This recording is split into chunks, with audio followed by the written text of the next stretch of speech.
All right, we're on now. All right, thanks for coming on Friday. Once again, I'm trying to accomplish material and get through material. Since this is only a semester class, we are limited in our time. I can't extend into the second semester with the material, but we still have material that we have to cover. So there's going to be some of these Fridays I'm going to have to actually get through some material here. Today we're going to deal with more law, sines, and cosines. First off, was there any questions on any of the homework problems from last night? They were odd answers or odd problems, which means you had Bob is your friend, Bob is your pal, Bob is your buddy. What about Bob? Back of the book to help you out with all the any of the problems. Is there any questions you have on any of the problems from the homework last night?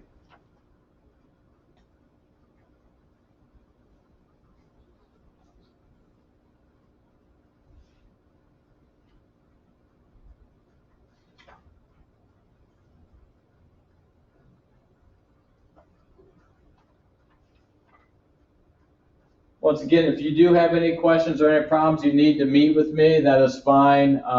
Just email me. If you have any questions about any of the problems, I could, maybe you don't want to speak up now. Just email me, or Mr. Gregory. Could you go through this problem or go through this problem from our homework? And that's how I'll start the lesson that we have here. Okay, today what we're going to deal with is we're going to deal with the law of sines and cosines again, just like we did up till now. But we have a triangle here. We have a triangle. We have triangle ABC. Sorry for the genericness of it. Little b is 7. Little c is 8. And this should be, if you take a look at your notes, it should be the next thing that you have in your notes. Okay, it should be the top page that you have in your notes. And if you want to have a packet of notes that I've given the rest of the students that were here on Wednesday, just tell me. I had printed out a packet of all the notes, and I could put it out on the table between the two doors outside my room. There's a bunch of information that people are picking up. I think Aubrey, you had some books and stuff that you were wanting to pick up. I put in the notes in there. Coulter also, you had some books and stuff out there that you wanted to get picked up, so I put a packet of the notes in there also, and I can't remember if there's any other ones or not, but if you want to do a drive-by and just stop in and pick up the notes, just tell me, and I will put your name on a packet of notes. You can tell me at the end of the class here. I'll put your name on a packet of notes out there, and then you can pick it up, and then you don't have to worry about printing off any notes. You don't have to worry about any worksheets, printing off any worksheets either. So if you want to come up and do that, that's fine. Let me know at the end. But this should be the next page in your notes, where we have triangle ABC, little c. Little c is a value of 8, little b is a value of 7, and angle B is 50 degrees. We want to calculate little a. Well, we have our law of sines and we have our law of cosines that we can apply. Now, obviously, as we've gone through this, I think we can all agree with the law of sines is a little bit easier to work with. It's a little bit easier to work with. Now, for us to be able to calculate little a straight out of the law of sines, we're not going to be able to do that because to find little a, we need to know what big A is. Because our law of sines, once again, sine of angle A over little a equals the sine of angle B over little b, which is equal to sine of angle C over little c. That is our law of sines that we can apply to any triangle. In this case, we have A, B's, and C's. So to find little a, we would need to know big A. Well, we don't know big A, and we don't know little a. All we know is we know B, we know C, and we know angle B. So what we can see from this, we have 3 values of a proportion that we know. So if we know 3 of the values, we can find the 4th value. Now, it's not what we want to find with little a, but it's a value, it's angle C. And if we find angle C and we know angle B, we can then find angle A. So let's apply our law of sines equation. Our law of sines equation. I just realized this. You guys probably just see my shadow as I walk up there. All right. Hi, Mr. Gregory. Sorry I was late. I had some problems online. No problem. Glad you can make it. We can find, we are in the second sheet of our notes, Bennett. So we're just going through the second sheet of our notes. Yeah. All right. So we can plug in. Let's plug in our values. We know angle B. So we have the sine of angle B, which is 50, over little b, which we know is 7, is equal to the sine of angle C. We don't know angle C. Over little c, we know is a value of 8. So what we were able to do here is solve the proportion, but solve the proportion for the angle. And we're looking for the angle C. So as Coulter told us yesterday, Coulter said to be able to solve a proportion, we have to cross multiply and we have to divide. So we diagonal multiply the Coulter rule. 8 sine of 50 degrees is equal to 7 times the sine of angle C. We can divide by 7. By 7 cancels those out. So we're left with this value right here, 8 times the sine of 50 divided by 7. That we can clickety-clack through our calculator. Go ahead and clickety-clack it through.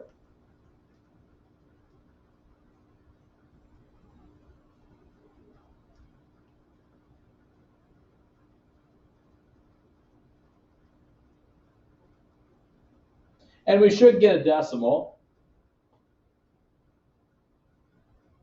Lexi, what's the decimal you come up with? 0.87. 0.87, and we have some other change here, 547936636, whatever. And that's what you want to hold in your calculator. Don't clear that out yet. But I'm just going to write it out there where we have this. This comes down to 0.875479 and blah, blah, blah is equal to the sine of angle C. This is the value for the sine of angle C.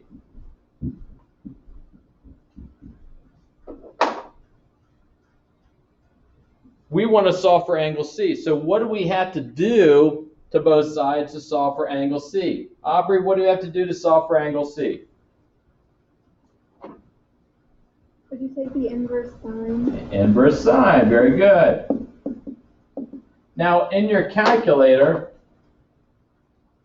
if we take a look at this, we did 8 sine of 50 divided by 7, and we came down to that value, 0.8754793636. Now we're going to take the inverse sine. So, and once again, utilize your calculator and the functions of this calculator. We want to do the inverse sine, so I got a second sine of this answer. And I can pull this answer down by doing a second button and hit the negative sign, which is your answer. It pulls the answer down from your previous line. So you do not have to recopy all those decimals. So we do the inverse sine of that value. And we come down to 61.1 degrees. So this angle C is 61.1 degrees.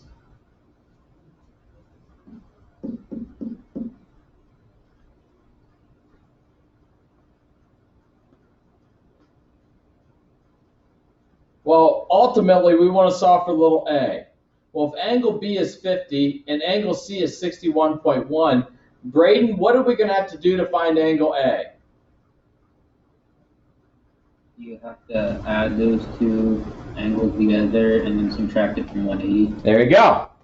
So we're going to add these two together. So we have 61.1 plus 50. So we get 111.1, hopefully. So we have 180 minus 111.1.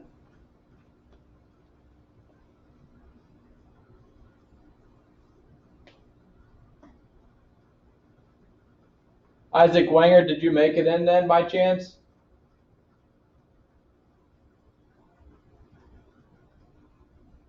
All right, Isaac Phillips, what do you get for an answer then? What's the measure of angle A have to be? 8.9. I'm sorry, what? 68.9. 68.9 degrees. So now we know angle A. So let's go back to our proportion again and apply the law of sines one more time. So go ahead and plug in for angle A, angle B, little b, and solve for little a.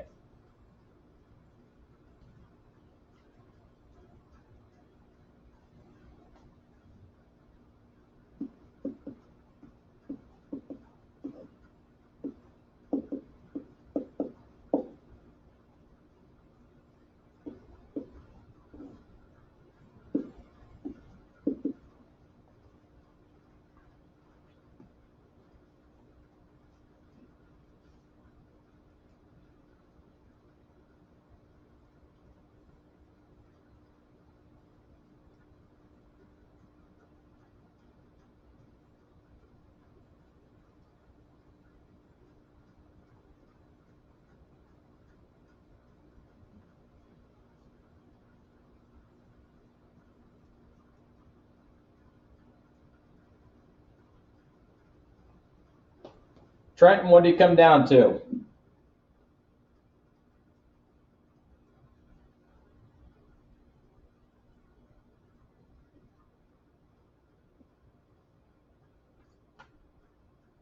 I got 6.9.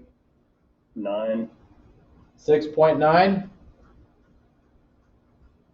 Anybody get anything different?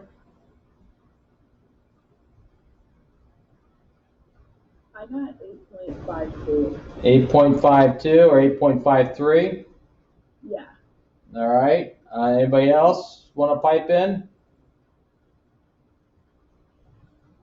I also got 8.53. 8.53, that's what I was able to get also, 8.53.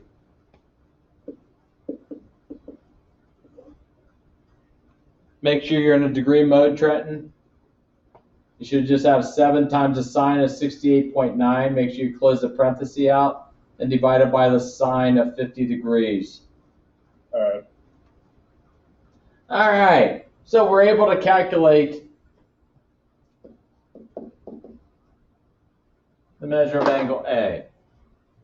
But the problem we run into is if we take a look at this triangle.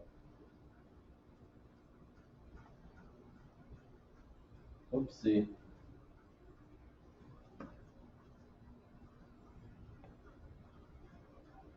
If we take a look at this triangle right here, this is what we originally started at.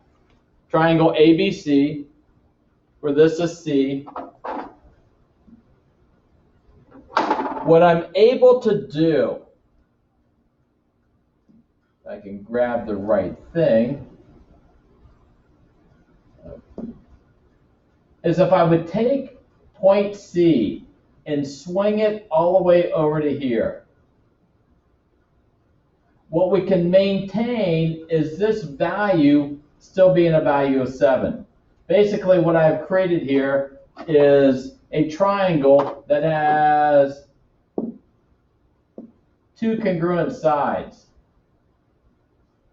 All right, Who wants to venture into the guess? What do we call a triangle that has two sides that are congruent? You got to think back to Dr. Clark class and geometry. A triangle with two congruent sides. What do we call that? Anybody? Oh, Isosceles? isosceles. Yay! Very good. Very good. We remembered something. Isosceles triangle. And if we take a look at this, this was 7 over here, but now it's 7 over here. I just sort of put it on the hinge up here and swung it to the other side. And we created another triangle that has the exact same thing. We have little b is 7. Little c is a length of 8. Angle B is still 50 degrees. But if we take a look, up here we found the measure of angle A to be, or angle C is 61.1 degrees. Well, if I take a look at this, and I know I'm going against all ACT rules, that the picture is not going to necessarily be drawn to specific measures. This looks like it would be 61 degrees right here. This turns into an obtuse angle. The problem is, this is still a true triangle. How can we find the measure of that other angle C? How can we find this? Because up here, we did everything correctly. Everything was done perfectly. We did it all correctly, no mistakes. But we only got one answer. How can we create a second answer here for angle C? Because all the steps that we've done were correct. How can we come up with another angle? Anybody have any ideas? Because there's a way of getting that second angle. Since it's an isosceles triangle, wouldn't the bottom two angles be the same there? There we go. Take 180 minus 61.1. Very good. Is this Drew? Yep. Very good. 61.1, that has to be 61.1 because it's isosceles. Very good. That's the first time anybody's ever brought that up.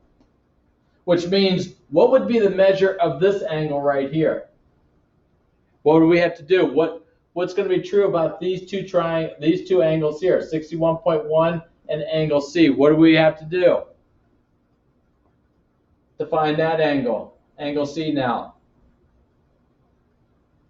You take 61.1 plus 61.1, and then you would subtract that from 180, and you'd get 57.8. Very good, because these are supplementary angles, because back in geometry we called this a linear pair. So we have 180 minus 61.1, and we come down to what? 57.8. 180 minus 61.1? Well, 180 minus 61.1 is 118. 118, 118.9? Yeah. There we go, which looks like it would work. That's one way, and as I've always said, there's more than one way to skin the proverbial cat. Any other ideas?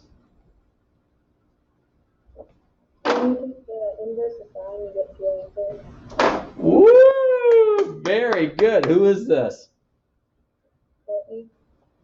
Very good. Very good. Do you remember back when we did our principal values?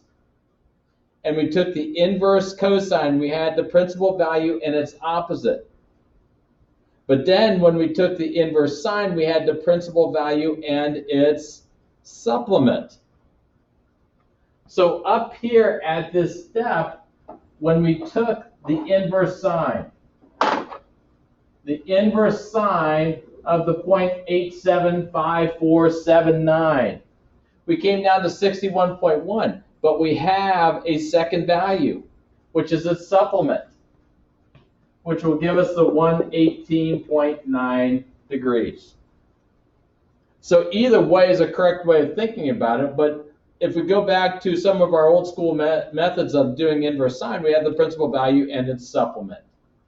And 118.9 looks like would be this obtuse angle. So if this is 118.9, angle B is 50 degrees, what's the measure of angle A? We have 118.9, we have 61.1 degrees. We know the triangle has to add up to 180 degrees.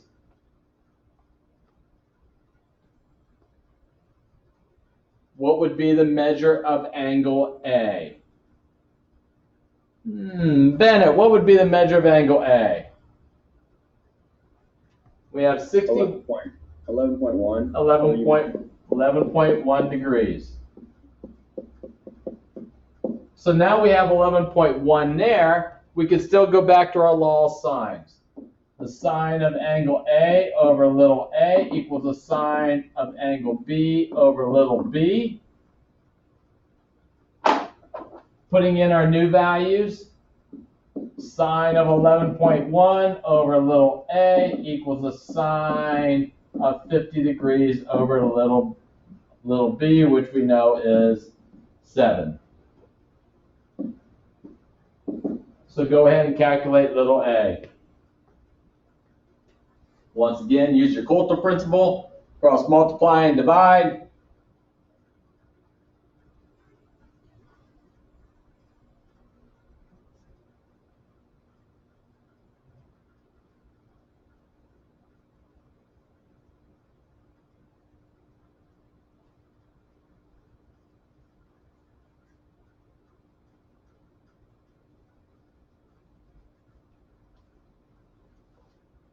Grace, what did you come up with? I got 1.76. 1.76. Everybody good with that? Everybody get it? Yeah. Yeah. All right. So we get a second value here. That allows us to get our second solution. What we have here is we have a set of conditions that will yield two different types of triangles. Now, what I'm going to go back into is your fond memory of Dr. Clark's class.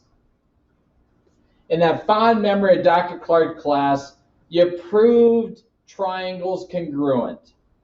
You did the two-column proofs where you had a statement and you had a reason, and you proved two triangles congruent. And the reasons why these triangles were congruent. Well, we had what was called the side postulate, which says if three sides of one triangle are congruent to three sides of a second triangle, then the two triangles are congruent. And then you had the side angle side postulate. It says if two sides and the included angle of one triangle are congruent to two sides and the included angle of the second triangle, then the two triangles would be congruent. And then you had the angle side angle postulate, which stated if two angles and the included side of one triangle are congruent to two angles and the included side of a second triangle, the two triangles would be congruent. And then finally, you had the angle side postulate that stated if two angles and the non-included side of one triangle are congruent to two angles and the non-included side of a second triangle, then the two triangles are congruent.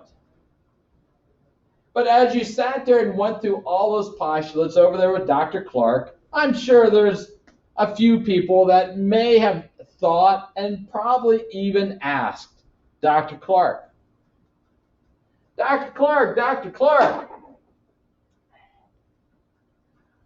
why don't you have the angle side postulate?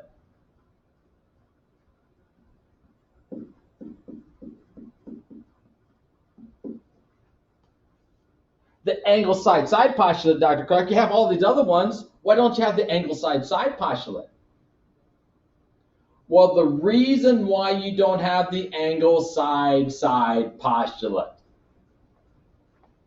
is this is the scenario that we have right now. We have two triangles.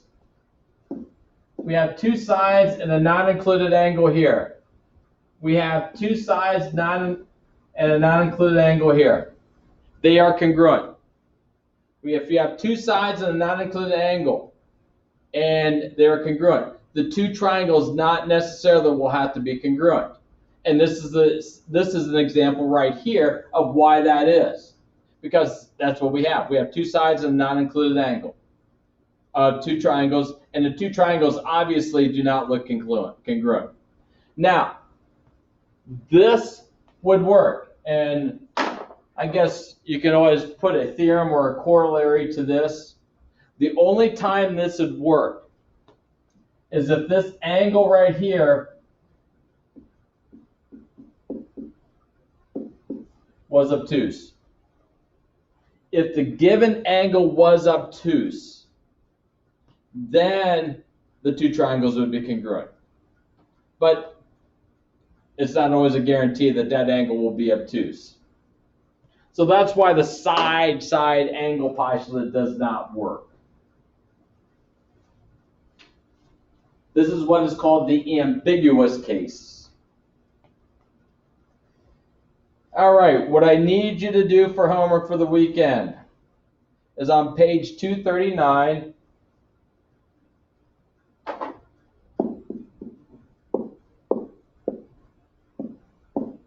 Three to 27 multiples of 3. Now for the odd ones,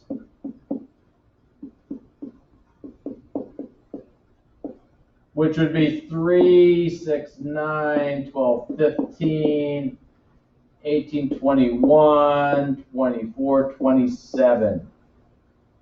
For those problems,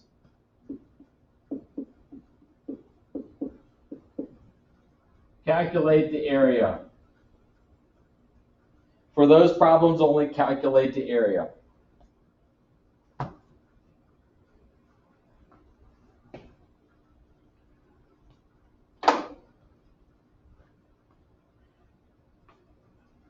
This here is your law. This is the combination of everything with your law sines and cosines. Now, when you do these triangles in your homework, what's open to you is using law of sines, law of cosines. You can use anything that you want to be able to calculate. The one last little hint I'm going to tell you, when you run into these scenarios that we just did up here, when you use a law of sine, or when you're looking at triangles,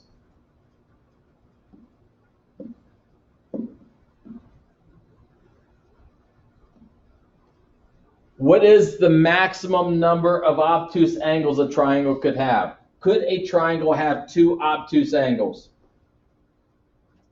Could a triangle have two obtuse angles? Let's see here. Brianna, Shanaby. Could a triangle have two obtuse angles? No. No. So when you're dealing with this inverse sine, we have a second possible value, which is a supplement. But if there's already an obtuse angle there, you don't have to worry about a supplement. My suggestion to you is going back to our properties of triangles. If one of the properties of our triangles is the largest side has to be across from the largest angle. The largest angle is the only angle that could be obtuse because Brianna just said we can only have one if possible. So what I suggest that you do is use your law of cosines to find an angle first. And look at the largest angle first. And then after you use the law of cosines to find your angle, the largest angle, then go to the law of sines to find the rest of your angles. Because you won't have to worry about an obtuse angle because the largest angle could be the only one that could be obtuse. And that's across from the largest side. So when you're going through these, a triangle can only have one obtuse angle. So if it already has an obtuse angle, you don't have to worry about a second one. Okay? If you have all three sides, find the measure of the angle across from the biggest side first. So in problem number 12, or problem number 9, in problem number 9, I would find angle B first because it's across from the biggest side, and that's the only angle that would be obtuse. So those are all little things that could help you along the way as you go through these problems. On Tuesday, we'll look to come in, we'll go over a few of these problems, or I'm sorry, on Monday, we'll come in and go over some of these problems. I have a worksheet for you also posted on Monday that will be a combination of arc trig functions and also law of sines and cosines. That will be Monday. We'll go through some of these problems here. Wednesday will be a review day of next week. And then Friday of next week will be a quiz that we will have over inverse trig functions and the law of sines and cosines. Okay, so that will be the plan that we have next week. And we will have, once again, class on Friday next week. And now the class on Friday will just be you taking the quiz. So that's the only thing that will be required for us on next Friday. Questions you have? Won't it be on Tuesday? Because isn't fourth period Tuesday, Thursday? Oh, my bad. Yeah, I get confused. Okay. I'm an old person. I get confused. My bad. Okay. Yeah, that is true. It should be Tuesday. So Tuesday we'll have a worksheet. Thursday we'll have a review day, and then Friday we'll still have the quiz next Friday. So it'll be Tuesday, Thursday, the exact same schedule. So Tuesday will be a combination of everything put together here. Thursday will be a review sheet, and then Friday will be the quiz over law of sines and cosines and inverse trig functions. Thank you very much. Sorry about that. My old man kicks in. All right, any other questions, comments? Mr. Gregory? Yeah. I can come and pick up that packet today, right? Yeah, who is this? Aubrey. It's already out there. Did you have some material? Did you ask to get some books and everything? I may have, I'm not sure. It's if you did, it's already out there with your books. Okay. All right. Yep. Anybody else need them? Would like to come and get them?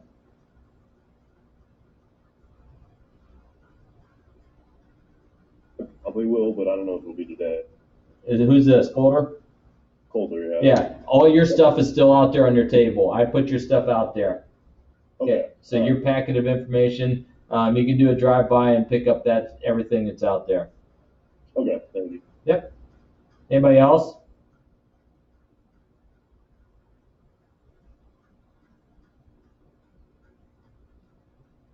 All right, you folks have a good weekend. Stay safe and stay out of trouble. Get some work done, and we'll see you next Tuesday. Adios. See ya. Thank you. Yep. Bye, Gregory. Thanks, Gregory. Yep. I still